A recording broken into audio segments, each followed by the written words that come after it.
Radio Publique Africaine.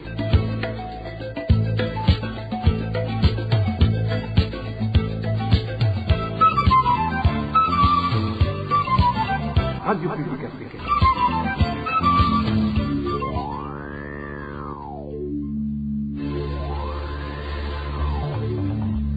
C'est le moment de suivre le journal parlé en français. À la présentation, Josiane Mouzaned. Au sommaire de cette édition, les enseignants vacataires de la province Muyinga demandent d'être rétablis dans leurs droits, c'est après avoir passé 4 ans sans recevoir aucune rémunération.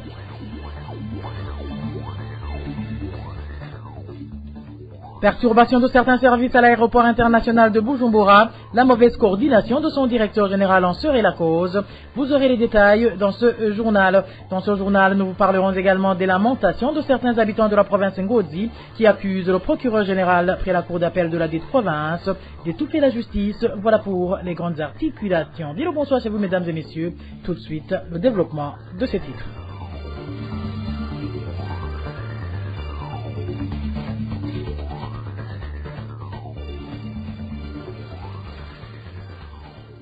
Rebonsoir. Gouvernance pour commencer. Il y a des grognes au sein des employés de différents services à l'aéroport international Melchior Ndadaye de Bujumbura. Pour motif, les employés dénoncent la mauvaise coordination du travail causée par les mauvaises décisions du directeur général de l'aéroport qui perturbent le travail en général. Les détails avec Marie-Ange Irakoz. Le directeur général de l'aéroport international Melchior Ndadaye, ambassadeur Joël Murabagaya, est celui qui est pointé du doigt dans les lamentations des employés de cet aéroport suite aux mauvaises décisions qu'il prend. Premièrement, il accuse d'avoir limogé dans leurs fonctions certains employés alors qu'ils avaient de l'expérience en les remplaçant par d'autres employés sans compétences. Ici, nos sources travaillant à cet aéroport donnent comme cas d'illustration le service anti-incendie où le directeur général de l'aéroport a ordonné la révocation de Matata Zephirin qui avait une grande expérience et des compétences dans ce domaine en le faisant remplacer par Nikelze Habarugira qui n'a que peu de connaissances dans le domaine selon toujours nos sources. Une chose que ces employés accusent ambassadeur Joël Murabagaya, c'est que le service de la tour de contrôle du dit aéroport compte un effectif insuffisant d'employés et que ces derniers n'ont pas de compétences. Au moment où il devrait y avoir 12 employés, aujourd'hui ce service ne compte que 4 employés seulement, indiquent nos sources, alors que ce service devrait avoir plusieurs employés qui doivent alterner pendant les heures de travail.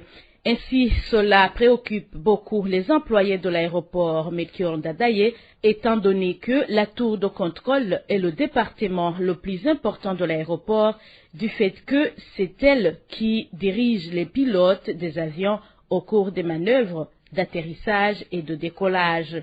Nos sources à cet aéroport ajoutent qu'il y a d'autres services comme le service de surveillance par caméra et scanner qui comptent aussi peu d'employés parce que le directeur général a renvoyé des employés mais qui n'a pas cherché à les remplacer par d'autres. Cependant, tous ces problèmes évoqués par ces employés font que le travail soit mal fait. Sur ces accusations du personnel qu'il dirige, nous n'avons pas pu joindre ambassadeur Joël Murabagaya sur son téléphone portable. Dans nos éditions ultérieures, nous vous parlerons d'autres problèmes auxquels font face les employés de l'aéroport international Melchior Ndadaye ainsi que leurs conséquences. Marie-Ange Irakoudzi, cette mauvaise coordination fait également parler d'elle à l'École nationale d'administration ENA en sigle, où il y a risque de paralysie des activités si rien n'est fait. Cela est soulevé par des enseignants formateurs de cette école dans une correspondance qu'ils ont récemment adressée au ministre de la fonction publique. Dans cette correspondance, il charge le directeur général de l'ENA, Éloge Divin Rémiche. Les défis auxquels fait face l'ENA, indiqués dans la correspondance envoyée au ministre de la fonction publique et dont une copie a été transmise au président de la République ainsi qu'au premier ministre par 30 enseignants sur 34 que compte l'ENA, sont centrés en grande partie sur les violations du règlement d'ordre intérieur de cette école. Actuellement, ces enseignants formateurs révèlent qu'à part que l'ENA ne dispose pas d'organigramme actualisé, même le conseil d'administration de cette école n'est pas opérationnel. Ce qui pousse au directeur général de prendre toutes les décisions comme bon lui semble. Des projets ou partenariats de l'ENA ne sont jamais mis en œuvre ou sont jetés dans les oubliettes selon les mêmes enseignants. Autre lacune soulevée, c'est le manque de collaboration avec d'autres responsables des services de l'ENA qu'affiche le directeur général, sans oublier le manque de communication avec tout le personnel. Il en résulte des plans d'action élaborés individuellement et qui ne sont pas partagés au personnel, cela montre ces enseignants. Ces derniers déplorent aussi les attributions des tâches de manière hâtive des enseignants aux activités d'expertise ou de consultance, ce qui par conséquent porte atteinte à la qualité des services faits au nom de l'ENA. Ils ajoutent que certains projets sont débutés sans aucune concertation et se retrouvent bloqués au milieu de leur réalisation. Ces enseignants formateurs alertent aussi sur la manipulation des rapports trimestriels d'activité. Une mauvaise atmosphère au milieu du travail instaurée au sein de cette institution et l'autre défi soulevé par ces enseignants. Ici, ils indiquent que le directeur général n'écoute personne et ceux qui osent dénoncer ces mauvaises actions se voient mutés de leur poste d'affectation. À part ces accusations liées à l'administration dont est accusé le directeur général de l'École nationale d'administration, s'ajoute aussi la mauvaise gestion financière de cette institution. Nous y reviendrons dans nos éditions ultérieures. Merci à toi, Éloge Divin Rémiche. Et puis, je vous le disais en titre, certains habitants de la province Ngozi accusent le procureur général après la cour d'appel de Ngozi, Prosper Yamoulémié, d'étouffer la justice en ordonnant la libération de certains criminels, moyennant des pots de vin ou sous les injonctions des responsables du parti CNDD-FDD dans cette province. Il est aussi reproché de sanctionner les OPJ qui refusent d'obtempérer à ces injonctions injustes. Le point avec Elvis Nyamongé. Cet habitat de la province de Ngozi accuse le procureur général après la cour d'appel de Ngozi, Prosper Yamoulémié, d'avoir libéré des Imbonerakure à savoir Jonas Chokuma et Viatel Burikuishaka, accusé d'avoir volé une moto. Cet habitat de la province de Ngozi affirme que le procureur Yamoulémié fait sortir de la prison des criminels, moyennant des points de vue. On ne comprend pas pourquoi le procureur Prosper Yamoulémié a libéré des criminels accusés de vol d'une moto. En plus, ce sont des Imbonerakure qui sont parmi les responsables. Le procureur demande de la correction à ces criminels et il lui donne une somme colossale pour être relâché. C'est ainsi qu'il accuse certains officiers de la police judiciaire de vouloir diviser le parti au pouvoir, et cela pour la simple raison qu'ils ont travaillé conformément à la loi. C'est qu'il accuse de vouloir diviser le parti CNDD-FDD. Sont les deux officiers de la police judiciaire, à savoir Jean-Berki Mansirukundo et Karita Muimondo, qui ont traité le dossier de deux Imbonerakure poursuivis pour avoir volé une moto. Les deux OPJ ont été sanctionnés par le procureur Yamoulémié d'une imitation disciplinaire pour avoir arrêté les deux Imbonerakure accusés de vol. Jean-Berki Mansirukundo a été muté en commune Gatara de la province de Kayanza au moment où Karita Muimondo a été muté au commissariat provincial de Ngozi pour former les nouveaux policiers. La population de la province de Ngozi indique que les victimes du comportement du procureur Yamoulémié deviennent de plus en plus nombreuses suite à la corruption. Les victimes de cette pratique ignoble du procureur Prosper Yamoulémié sont nombreuses. Il n'hésite pas à emprisonner des innocents à cause de la corruption. On donne un autre exemple d'une Rwandaise surnommée Fille qui croupit en prison parce que son patron, le propriétaire de l'hôtel Carrefour, a donné de la corruption au procureur Yamoulémié. Si on analyse tous les dossiers de ces innocents qui croupissent en prison, on saura que le procureur Yamoulémié n'est pas digne d'occuper le poste de procureur général près la cour d'appel de Ngozi. La population de la province de Ngozi demande aux autorités habilitées de sanctionner le procureur Prosper Yamoulémié conformément à la loi pour couper court avec cette pratique. Nous demandons au président de la République de limoger le procureur Prosper Yamoulémié parce qu'il ne donne même pas aucun respect à la population. Celui qui n'a pas assez de moyens n'a pas accès à son bureau. Les simples citoyens sont accueillis dans la cour intérieure. Ils sont souvent victimes des injures de la part de ce procureur parce qu'ils n'ont pas d'argent pour lui donner. Ce sont les riches qui fréquentent son bureau. Tout cela énerve la population de Ngozi. À ce propos, nous avons contacté le procureur Prosper Yamuremye et ce dernier nous a dit qu'il ne donne pas cette information par téléphone. En page politique, le langage codé qui a été utilisé par le président de la République Évariste Ndayishimiye, qui se considère comme un lion qui cache ses griffes et qui ne marche pas la bouche ouverte, est un langage de terreur et de dictature. Propos de l'ancien vice-président de la République, Frédéric Bamvuginyumvila. Selon lui, le discours du président Ndayishimiye révèle qu'il y a une différence entre sa force et les actions menées sur terrain. Suivez. Le discours du président de la République qui rentrait de la mission arrivée à l'aéroport international du Burundi, il a développé 2 éléments. Le premier élément, c'était en rapport avec les rumeurs de coup d'État qui avaient dominé l'opinion pendant son absence. Pour lui, il calmait la situation en disant que voilà, le lion, c'est un animal terrible, terrifiant, mais qui sait dissimuler sa force, c'est dans ses ongles, qui sont des instruments farouches pour réduire à zéro les adversaires. Deuxième élément, c'était pour dire que voilà, les gens commentent ces voyages qui le conduit partout ailleurs pour essayer de redorer le Burundi. Alors, par là, je voudrais peut-être émettre 2 commentaires. Le premier commentaire, c'est que par rapport au premier sujet, il ne doit pas clamer sa force. Comme on le dit, le tigre ne proclame jamais sa tigritude. Ce discours révèle plutôt qu'il y a un peu de différence entre sa force et les actions menées sur le terrain. Sinon, qu'il sache que ses ongles et ses dents sont donnés par le peuple. Ces ongles résultent de la sueur du peuple burundais qui attend trop des retombées d'un pouvoir qui se dit du peuple. Le président de la coalition politique Sefor Arusha, Frédéric Bamvuginyumvila, affirme que les voyages du chef de l'État sont devenus une source d'enrichissement illicite. Encore une fois, Frédéric Bamvuginyumvila.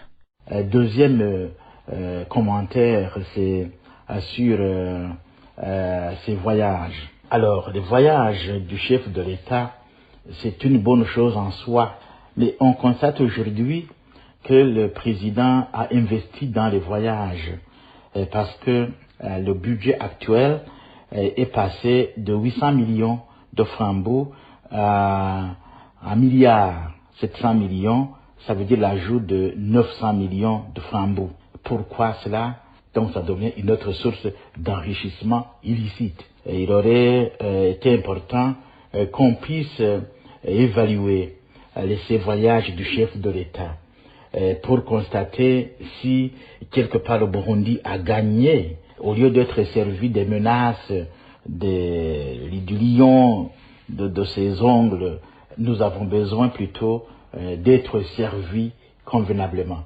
En parlant justement de terreur, certains habitants de différents coins du pays se disent perturbés par des réunions organisées à l'aube par le secrétaire général du parti CNDD-FDD. Les responsables de ce parti au pouvoir contraignent souvent les non-membres dans différentes localités à participer à ces réunions. Émile Nibassoumba. Il arrive dans la petite matinée, dans la plupart des lieux de meeting. La population, elle, est souvent là 3 heures avant l'arrivée du secrétaire général du CNDD-FDD. Depuis quelques mois, Révérien Ndikurio fait des tournées dans plusieurs localités du pays. Le parti CNDD-FDD signale qu'il a déjà visité plus de 240 zones du Burundi depuis le début de sa tournée. Certains citoyens non membres du CNDD-FDD indiquent qu'ils participent à ces réunions tenues souvent souvent dans des stades de football par crainte d'éventuelles persécutions. Dans la localité concernée, les responsables du parti au pouvoir utilisent souvent des haut-parleurs en pleine nuit pour demander à la population de ne pas s'absenter. Dans la zone où le meeting se tient, les jeunes du parti CNDD-FDD surveillent souvent les mouvements de nos membres de ce parti. Ces derniers disent ne pas comprendre pourquoi le parti CNDD-FDD est autorisé à tenir des réunions nocturnes alors que la loi l'interdit. Parlons à présent éducation ou des enseignants vacataires de la province Muyinga qui réclament leur rémunération de 4 ans grogne. Ils dénoncent le fait que même ceux qui ont fait le même travail après eux ont été rémunérés, d'où ces enseignants demandent d'être rétablis dans leurs droits. Le point avec Dani Claire, Ilatkoum. Certains enseignants vacateurs de la province de Muyinga disent qu'ils n'ont pas encore eu les rémunérations de 2016 à 2020. Pourtant, d'autres vacateurs qui ont été engagés pour faire la même tâche après ces promis ont déjà eu les rémunérations. Ces enseignants vacateurs pensent que les rémunérations ont été détournées. Ici, dans la province de Muyinga, il y a beaucoup de grognes des enseignants vacataires qui ont presté depuis 2016 jusqu'en 2020 sans avoir leur rémunération.